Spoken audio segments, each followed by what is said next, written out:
Manakala Nabi bagi tazkirah, tegak seorang perempuan. Berani dia. Di depan Nabi dia berkata, apa kata dia? Inni wahabtu laka nafsi. Inni aku wahabtu laka. Aku berikan diriku untuk engkau ya Rasulullah. Nabi diam. No comment. Lama dia tegak. Nabi tak ada cakap apa-apa. Tegak seorang lelaki. Ya Rasulullah, bila engkau tak mau, bagi aku sajalah.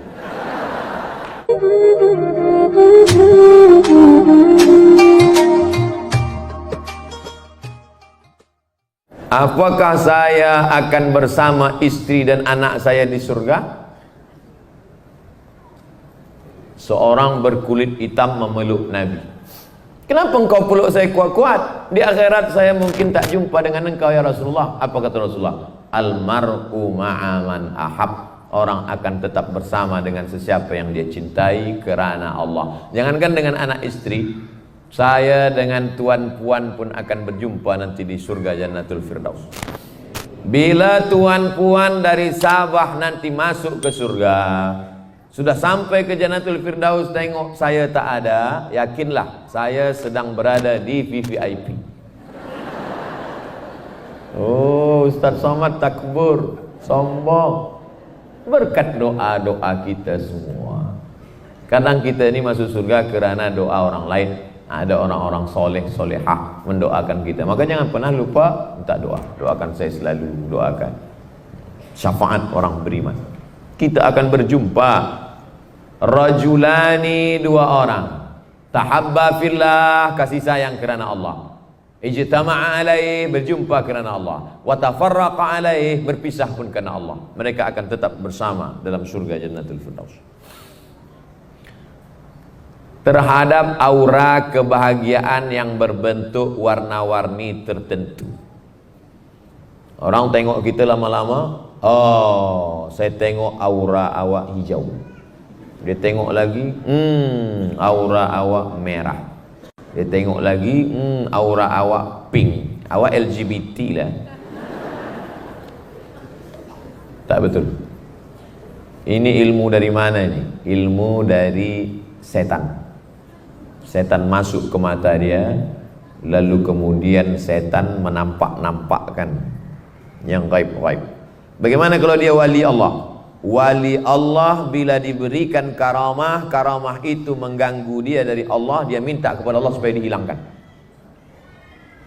Syekh Ali Jum'ah ketika membahas tentang berzikir dengan apa nama alat zikir Ustaz yang Mbak, ini yang picit-picit made in China. Tasbih digital. Kata Syekh Ali Jum'ah, hari ini banyak orang bertasbih dengan tasbih digital. Bila dia bertasbih dengan tasbih digital, macam menonton bola sepak. Tak salah. Tapi orang bertasbih dengan kayu kerana batang pokok kayu ikut bertasbih. Dan wali-wali Allah bisa mendengar tasbih pokok kayu. Tapi bila tasbih pokok kayu itu mengganggu telinga dia, dia berdoa kepada Allah, ya Allah, sudah cukup kau bagi aku pengetahuan, tolong hilangkan supaya telingaku tak boleh lagi mendengar ini. Jadi bila ada orang sibuk nak menengok, bila jumpa kita, awak merah. Bila jumpa, ini bukan wali Allah, ini wali setan. Ada seorang ikut zikir. Ustaz Somad, saya ikut zikir. Bila saya dah berzikir ni, saya tahu siapa tamu yang akan datang. Saya tahu siapa yang ada di balik bukit. Saya tahu siapa yang ada di balik tirai. Ini dari Allah apa dari setan? Saya tanya, jawab baik. Selepas tahu ni, makin ingat Allah apa makin lupa? Jawab jujur. Terus terang saya makin lupa Ustaz. Setan punya kerja. Sebab bila kita makin ingat pada Allah, maka bagaimana cara menghilangkan jin yang dah masuk ke mata saya ni Ustaz? Ruqyah. Dengan siapa saya ruqyah? Itu Ustaz ruqyah, Ustaz Musdar. Tegak dulu Ustaz Musdar biar nampak jamaah. Ustaz Musdar. Ustaz Musdar. Ustaz Musdar ni meruqyah, belum dibaca ayatnya jinnya dah lari duluan. Baru menengok janggut dia dah lari jin. Ada buku beliau, Ensiklopedia Ruqyah, bestseller, ditulis oleh Gemah Insani Press. tentang masalah ruqyah, tentang masalah jin mengganggu. Datang jamaah ke saya, Ustaz Somad, ya, anak saya ni menengok jin. Nampak dia gambar di dinding rumah, nampak jin bergantung-gantung situ. Nampak jin. Macam mana ni Ustaz? Ruqyah anak. Esok dia ruqyah anak ini, datang lagi ke saya. Macam mana? Alhamdulillah anak ni sihat. Adik dia pula menengok jin. Dia berpindah hantu. Lepas tu adik ni pula dia ruqyah. Lepas tu dia tak datang lagi. Entah dia pula kena tak tahu. Boleh bagi penerangan tentang jamaah tabligh? Jamaah tabligh tak pernah sebut dia tabligh. Orang yang sebut dia tabligh. Jamaah apa tu? Jamaah tabligh. Jamaah apa tu? Orang olok-olok. Jamaah tabligh mengamalkan sunnah. Sebab di India masa Syekh Maulana Ilyas dan Syekh Zakaria Kandahlawi, keduanya ahli hadis, maka mereka menulis kitab Mukhtar Al-Ahadis dan Muntakhab, hadis-hadis pilihan. Mereka juga menulis kitab Fadail A'mal, isinya hadis-hadis. Tak boleh tabligh, tak boleh tazkirah macam ini. Bila di India masa itu buat macam ni, tentu sebab susah. Maka dakwah mereka dari pintu ke pintu. Assalamualaikum, waalaikumsalam. Kia hal hi, tiki. Kia hal hi, apa kabar? Tiki, kabar baik. Akhirnya mereka pintu ke pintu, ayo ke masjid, ayo ke masjid. Dan perbuatan mereka ni tabligh. Maka mereka dituduh. Jamaah apa tu? Jamaah tabligh. Sebab dia pintu ke pintu tabligh. Orang marah dia tak peduli. Orang mengamuk tak peduli. Assalamualaikum Tuan Haji. Waalaikumsalam. Mari ke surau Tuan Haji. Awak jangan ajak-ajak saya. Awak belum lahir saya dah haji dah. Tapi dia tak peduli. Mereka inilah yang sebenarnya berdakwah. Sebab makna dakwah itu mengajak orang tak sembayang pada sembayang, mengajak orang tak ke surau jadi ke surau, mengajak orang tak ada hidayah jadi hidayah. Ud'u ila sabili rabbik. Abdul Somad tidak berdakwah. Abdul Somad tazkirah pada orang yang dah baik-baik. Selepas jamaah tabligh tadi mengajak ke surau, dah ramai, barulah EJK panggil. Mari kita dengar ulama tersohor Nusantara fi dunia wal akhirah, Abdul Somad LCMA. Abdul Somad tak ada tantangan. Abdul Somad tazkirah pada orang baik-baik.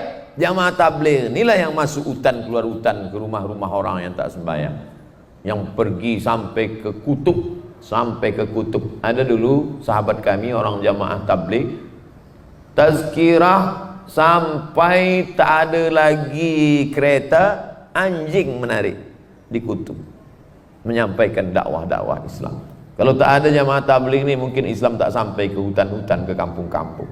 Abdul Somad naik pesawat sampai Sabah, jumpa orang-orang besar, habis itu balik. Mereka yang masuk ke dalam. Jadi siapa yang menyesatkan jamaah tabligh, dia yang sesat. Selalu saya terlepas waktu solat, disebabkan tempat bertugas kadang-kadang tiada tempat yang sesuai untuk solat. Oleh sebab itu saya terpaksa qada. Bagaimana? Cari tempat kerja lain. Untuk apa duit banyak tapi tak boleh solat? Berapa lama kita hidup dunia menikmati duit yang sementara tadi? Cari kerja lain. Kurang-kurang sikit gaji tak apa. Yang penting boleh kita sembahyang. Suami saya tak izinkan saya solat, cari suami lain. Boleh mengizinkan solat. Isteri saya tak izinkan saya solat, didik dia dengan baik. Kita nak pancing-pancing je. Tapi ada dulu masa saya di Kaherah, abang ni bila musim panas, summertime, dia pergi ke Europe. Memang tak boleh kerja sama, memang tak boleh sembahyang sama sekali. Supervisor saya kejam, Ustaz. Maka kami sembahyang campur semua, subuh, zuhur, asar, maghrib, isya. Kenapa macam tu? Kalau tak macam tu tak sembahyang sama sekali. Memang darurat lah. Tapi masa tu dia pun sebulan 2 bulan, lepas tu dia balik lagi. Nah, adapun kita di Sabah, negeri banyak 60% Muslim, tak dapat kerja sini, cari tempat kerja lain. Jangan sampai sebab kerja melupakan ibadah kepada Allah. Sebab ini bekal yang kita bawa mati menghadap Allah SWT. Hari ini wujud golongan Islam yang menolak politik, mengatakan tiada politik dalam Islam. Yang penting sholat, banyak-banyak puasa sunat, banyak-banyak berzikir, ingat mati, dah. Politik usah urus. Maka akhirnya politik diambil orang lain, dan terjadilah apa yang terjadi pada saudara kita di Rohingya. Tiada kuasa. Terjadi yang terjadi di Palestina sebab politik dah diambil oleh Israel. Satu kitab khas masalah politik, namanya Al-Ahkam As-Sultaniyah. Al-Ahkam hukum hakam, As-Sultaniyah sultan, kekuasaan politik.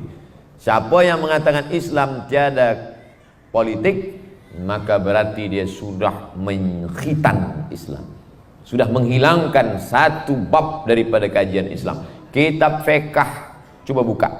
Fiqh salat, fiqh puasa, fiqh haji, fiqh jihad, fiqh siasah politik.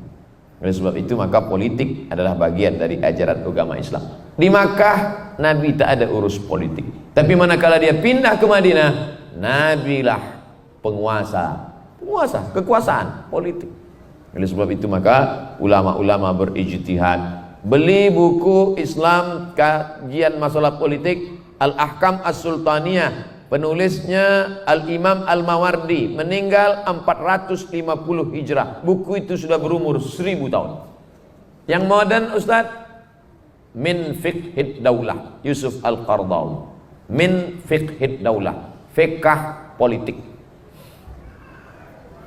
Ustaz kenapa tak masuk politik? Saya tazkirah. Oh, saya masuk tazkirah pun orang dah marah, apalagi saya masuk politik. Apakah ciri-ciri anak yang soleh dan solehah itu? Rabbi habli minas solihin, bagi aku anak yang soleh. Dikabulkan Allah doa itu. Selepas berdoa 86 tahun, lahirlah anak bernama Ismail. Apa ciri Ismail? Tak melawan. Itu ciri Ismail. Ismail itu ciri tak melawan. Ayah nak potong kau, potonglah. Ayah tinggalkan engkau, tinggalkanlah. Mari kita bina Ka'bah, kita bina. Panggil umat supaya melaksanakan haji, ikut. Sami'na wa ata'na. Anak soleh. Apakah saya akan bertemu dengan kedua orang tua saya di surga nanti? Ya. Mana dalilnya? Alhaqna bihim dzurriyyatahum alladzina amanu, orang yang beriman diiringinya dengan amal soleh. Alhaqna bihim dzurriyyatahum, ayat Quran. Kami akan jumpakan mereka dengan anak cucu keturunan mereka. Hadis Nabi ada? Ada. Mana hadisnya? Almar'u ma'aman ahab, orang akan bersama dengan siapa yang dia cintai. Kalau memang niatnya nak jumpa. Ada juga kadang lelaki ini dia tanya, dia sebenarnya tak nak jumpa. Ustaz, nanti di akhirat saya jumpa tak bini saya lagi? Jumpa kata saya, menangis dia. Rupanya dia tak nak jumpa lagi. Nauzubillah. Gelak yang kuat. Didoakan Ustaz berkah umur, panjang nama. Panjang nama maknanya dikenang sepanjang zaman. Amin. Pengaruh riba dalam hidup dan ibadah. 5. 1. Alladzina yakuluna riba la yaqumuna illa kama yaqumul ladzi yatakhabbathu syaitanu minal mas. Orang yang makan riba nanti bangkit dari kubur macam bangkit orang yang diganggu syaitan. 2. Ayyuma lahmin nabata min haramin fannaru aulabi. Orang yang makan riba maka darah dagingnya tumbuh haram, dan yang haram itu makanan api neraka. 3. Sepiring gulai dari riba dimakan berubah jadi darah, darah masuk ke jantung, dari jantung naik ke otak. Nasiyatin kadhibatin khati'ah, otak menjadi hitam jahat kerana makan riba. 4. Duit riba dibawa ke Makkah pergi haji. Labbaik Allahumma labbaik. Kata malaikat, la labbaik wala sa'daik. Kau tak dapat haji mabrur, zaduka haram, karena berangkat haji dengan uang riba. 5. Duit riba tadi dimakan, lidah yang memakan riba dipakai berdoa. Rabbana fil lana dzunubana wa liwalidayna. Doa tak dikabulkan Allah sebab 4. Mat'amuhu haram, makanan haram. Malbasuhu haram, mashrabuhu haram, minuman haram. Malbasuhu haram, pakaian haram. Wa ghudhiya bil haram, disuapkan makanan-makanan haram. Jauhkan diri anak kita daripada riba. Macam mana kita tahu dia jodoh kita? Mana kita tahu? Dulu saya belum nikah, pernah juga tanya macam ni. Saya tanya orang-orang, bang, macam mana kita tahu dia jodoh kita? Oh, bila kita tengok hati kita bergetar, itu jodoh kita. Lepas tu saya datang balik, dia tanya, macam mana? Dah nampak bergetar? Semua bergetar. Tak usah banyak-banyak berteori. Bila dah nampak sesuai, kemudian datang kepada wali dia, kemudian ta'aruf, lepas ta'aruf khitbah, lepas itu nikah. Dah istikharah. Usalli sunnatal istikharah lillahi ta'ala. Bila ada 2, istikharah. Mana kuat hati? Oh, ada istikharah? Sudah Ustaz. Kemana? Dua-dua nampak. Pilihlah satu lagi. Tak usah terlalu banyak. Nak tunggu mimpi datang, nak tunggu itu, nak tunggu ada getaran, nak tunggu. Yang kita diajarkan, fa idza azamta, kalau kau sudah azam, fatawakkal 'ala Allah, bertawakal kepada Allah. Iyakunu fuqara, kalau dia miskin susah, yughnihimullah. Lelaki disuruh hanya pilih 4 saja. Tungkahul mar'atu li arma', perempuan itu dinikahi kerana 4. Limaliha, kerana dia kaya. Wali hasabiha, keturunan orang baik-baik. Wali jamaliha, parasnya yang cantik. Wali diniha, kerana agamanya. Tapi jangan pandang kerana hartanya, harta akan binasa. Jangan pandang kerana suku bangsanya, mungkin akan jatuh kerana itu pula. Pandanglah kerana agamanya. Taribat siyadaka fasfar bidzatid din, tengok agamanya, kau akan selamat. Perempuan memandang lelaki pula 2. Idza ja'akum man tardawna dinahu, bila kau tengok agamanya baik, wa khuluquhu, baik akhlaknya, fazawwijuhu, nikahkanlah dia dengan anakmu, dengan cucumu. Illa taf'aluh, kalau tak kau lakukan, takun fitnatun fil ardi wa fasadun arid, akan terjadi kerosakan yang amat sangat besar. Last. Sebenarnya banyak lagi. Nanti saya akan bawa, saya akan buatkan video di Pekanbaru, nanti saya share. Jangan lupa subscribe, like and share. Mohon pendapat Ustaz, saya mu'allaf, belum pandai mengaji. Bolehkah saya membaca Al-Quran dalam bahasa terjemahan? Sebelum ni saya pernah rujuk pada ustaz-ustaz lain mengatakan tak boleh. Dan ada ustaz mengatakan boleh. Tadi subuh kita bicara dengan Datuk Jamaluddin. Datuk Jamal. Kata Datuk Jamal, di sini banyak mu'allaf Ustaz. Saya tanya, Datuk, ada tak mu'allaf ni bagi tazkirah? Ada, khas untuk mu'allaf. Jadi bagi mu'allaf-mu'allaf yang sudah bersyahadat, cuba gabungkan diri bersama sahabat-sahabat mu'allaf di yang ada community mu'allaf. Jadi belajar bersama. Quran ini ada 5 level. Yang pertama bukan membaca, dengar saja dulu. Dengar saja. Wa idza quri'al Quran, kalau ada orang baca Quran, fastami'u, dengar baik-baik, wa ansitu, diam. Dengar saja. Tapi jangan seumur hidup dengar. Nanti balik dari sini, semua yang dah belajar berhenti. Tok guru saya berhenti. Kenapa? Kata Ustaz Somad, dengar aja. Ini first level. Naik second, mulailah meniru. Fa, a, qa, wa, ba, ba. Lepas mendengar, mulai baca. Iqra'ul Quran, baca Al-Quran. Fa innahu ya'ti yaumal qiyamah, Quran akan datang pada hari kiamat syafi'an li ashabi, memberikan syafaat pada orang yang membacanya. La aqulu alif lam mim harf. Alif lam mim tidak terhitung satu huruf. Alif 10, lam 10, mim 10. Alif lam mim 30. Likulli harfin asyru amsalihah. Ketiga, pahami maknanya. Jangan setakat membaca saja, tapi baca terjemah. Keempat, amalkan. Seperti Aisyah radhiyallahu anha manakala ditanya, "Kaifa kana khuluqu Rasulillah sallallahu alaihi wasallam?" Bagaimana akhlak Nabi Muhammad? Apa jawab Aisyah? Kana khuluquhul Quran. Dia Quran berjalan di atas muka bumi. Kelima, ajarkan. Yang dah pandai ada murid. Ustaz Somad, murid saya 2,5. Macam mana murid awak 2,5? Anak saya 2. Bila habis sembahyang subuh, dia balik ke rumah, dia panggil anak dia 2, dengarkan ayah ni kau baca. Yang setengah siapa? Bini saya mendengar sambil masak. Engkau dengar? Ya. 2,5 murid dia. Saya jumpa dengan orang. Jangan pernah putus asa. Nanti anak kita pula akan mengajar kepada anak dia. Anak dia akan mengajar kepada cucu, meneruskan yang dulu-dulu. Bukan berarti ulama, tuan syekh, ulama besar, bukan.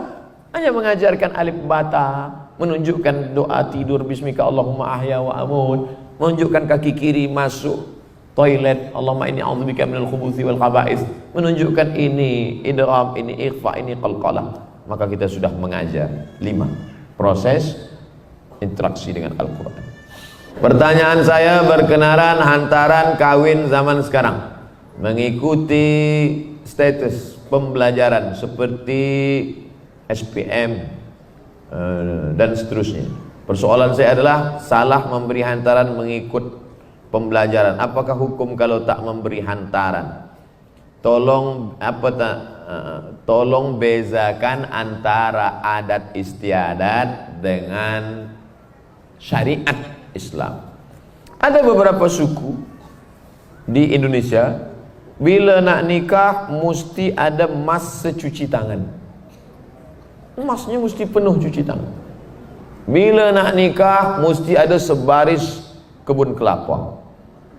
Kalau pendek tak apa, sejauh mata memandang. Jadi ada beberapa suku. Jadi sebenarnya kita tak salahkan nenek moyang kita yang buat ini, sebab mereka buat ini pun niat mereka baik supaya rumah tangga mereka ini nanti secara ekonomik dia mandiri. Itu sebenarnya supaya dia tak susah. Jadi puan yang punya anak gadis, datang pemuda meminang, maka musyawarah, wa amruhum syura bainahum, musyawarah. Pemuda, kami tahu kau tak ada, kami sediakan. Tapi kau jaga budak ni. Kalau tak, awas. Jaga musyawarah untuk menetapkan ini. Jangan dibebankan pada dia semuanya, karena kalau dibebankan nanti dia tidak akan. Nanti dia berpantun pula. Tanam pinang rapat-rapat agar pungguk tak dapat lari. Sudah ku pinang tak dapat, ku pujuk-pujuk ku bawa lari. Nauzubillah. Oleh sebab itu maka musyawarahkan dengan baik. Adapun zaman Nabi sallallahu alaihi wasallam, mahar itu amat sangat murah. Manakala Nabi bagi tazkirah, tegak seorang perempuan, berani dia di depan Nabi, dia berkata, apa kata dia?